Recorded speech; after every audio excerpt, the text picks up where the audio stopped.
Welcome at Atta English classes. Today I am back with a new video of chapter The Making of a Scientist. इस chapter से मैं आज आपके लिए 5 सबसे मोस्ट इंपॉर्टेंट और बेनिफिशियल क्वेश्चंस लेके आया हूँ। आप इन क्वेश्चंस का प्रिपरेशन कीजिए और मैं उम्मीद के साथ कह सकता हूं, गारंटी के साथ, कि यदि इन 5 क्वेश्चंस का प्रिपरेशन करते हो तो बोर्ड एग्जाम में इस चैप्टर से यदि क्वेश्चंस आएंगे तो डेफिनेटली आप उसे आसानी से टैकल कर सकते हो, आंसर कर सकते हो।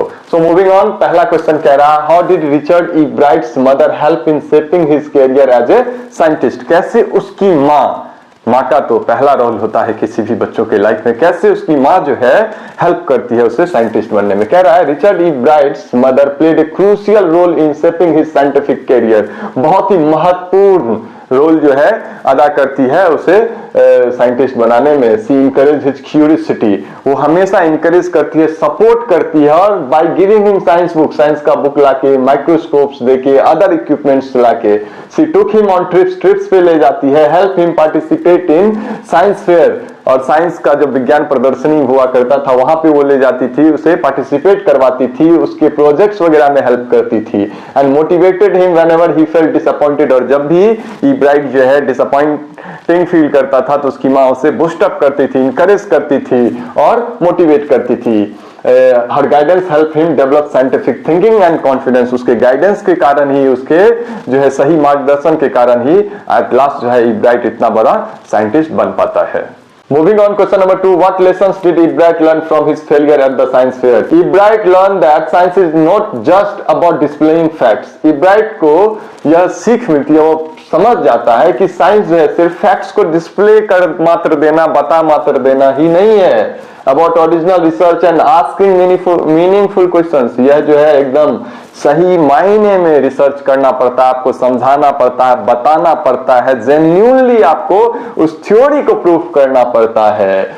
His failure taught him that real science involves experimentations, observation and problem solving. वो बताता है कि रियल साइंस जो है ये है कि प्रॉब्लम सॉल्व किया जाए, एक्सपेरिमेंट किया जाए और खोज किया जाए, तो जाके रियल साइंस जो है ये बताता है कि कोई भी टॉपिक, कोई भी चीज है जिसपे आप एक्सपेरिमेंट करते हो, फिर आप उसे प्रूफ करते हो, उसे दिखाते हो, तो जाके होता है। This lesson change his approach and help him succeed later, जिस कारण से वो बाद में सेल है या डीएनए है या बहुत ऐसी चीजों का खोज करता है जो कि प्रूफ करता है और उसे सक्सेस मिलता है। तो उसे समझ में आ जाता है कि सिर्फ मात्र दिखाना, शो करना, प्रोजेक्ट लेके जाना नहीं है, जबकि इस प्रोजेक्ट के माध्यम से एक्सपेरिमेंट करना, खोज करना, ऑब्जर्व करना और फिर फाइनली आके उसे प्रूव करना, that is the real science.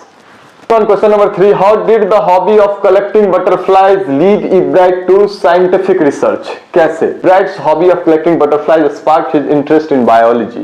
तो क्या होता है, वो जो बायोलॉजी में वो जो बटरफ्लाई को टैग कर रहा होता है, उससे धीरे धीरे उसका इंटरेस्ट बायोलॉजी में बढ़ता है। while collecting them he became curious about their patterns and behavior, उसके पैटर्न्स और बिहेवियर को जानने के लिए वो जो है एक अपना खुद के बेसमेंट में जो है मतलब बटरफ्लाइज का जर्नी जो है जन्म से लेके और कैसे डेवलप होता है उस सारे स्टेजेस को वो धीरे धीरे जो है रिसर्च करता है, उसको देखता है। इसी दौरान his curiosity led him to conduct experiments and research which later developed into serious scientific work and award। जो बाद में उसे पता चलता है कि बटरफ्लाइज के विंग्स पे जो स्पॉट्स है जहां से उसे हार्मोन्स मिलता है, उस स्ट्रक्चर को समझता है और उस पे जब वो काम करता है तो वो सेल का जो है डिस्कवर करता है। तो वही है कि जैसे धीरे धीरे जो है उसका जो बटरफ्लाई कलेक्टिंग उसे बायोलॉजी में इंटरेस्ट बनाता है, फिर आगे चल के उसे एक साइंटिस्ट बना देता है, क्योंकि उसने सेल वगैरह इत्यादि का वो रिसर्च करता है और बाद में उसे प्रूफ भी करता है थ्योरी के through. Why was Dr. Eucharist project important in E. Bright's life? क्यों, क्या इंपॉर्टेंस था? तो डॉक्टर यूकरेट project allowed E. Bright to work on real scientific research related to butterfly migration। तो जब वो उसकी माँ और वो कल ये कांटेक्ट करता है इससे, तो migration central America, north America से ये कनाडा का जो माइग्रेशन रहता है, तो फिर स्टार्ट करता टैगिंग बटरफ्लाइज। तो इसी दौरान it gave him exposure of professional science, team work and recognition. फिर बाद में वो टीम वर्क के थ्रू काम करता है, टैगिंग करना और उसके माइग्रेशन को एक्सेस करना, फिर उसके जो मैंने अभी बताया बर्थ प्रोसेस को वो देखता है, जिससे उसे बहुत सारी चीजें सीखने को मिलती है। This project strengthen his confidence and help him establish himself as a young scientist, जो कि उसे मदद करता है और वो एक यंग साइंटिस्ट बनता है। उसे बहुत कुछ सीखने को मिलता है और वो अपने थ्योरी के माध्यम से साइंस एग्जीबिशन में प्रूव भी करता है। बाद में उसे मेडिकल लैब्स में और आर्मी मेडिकल लैब्स में और बाकी जगह जो है उसे एक्सेस भी मिलता है। What qualities made Richard E. Bright a successful scientist?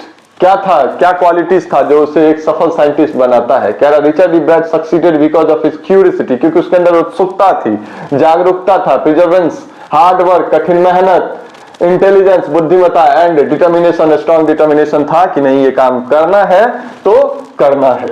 He learn from failures, वो फेल होने के बाद वो छोड़ नहीं देता था, वो सीखता था फेलियर से, उस पर वर्क करता था, आस्क क्वेश्चंस, जहां भी दिक्कत होता था वो पूछता था, and work sincerely on his project, और एकदम सिंसियरली वो काम करता था अपने प्रोजेक्ट्स पे।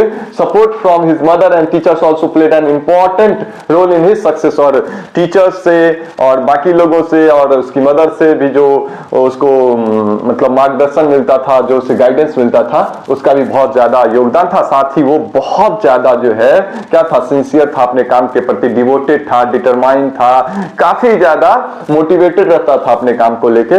That all this things made him a great scientist.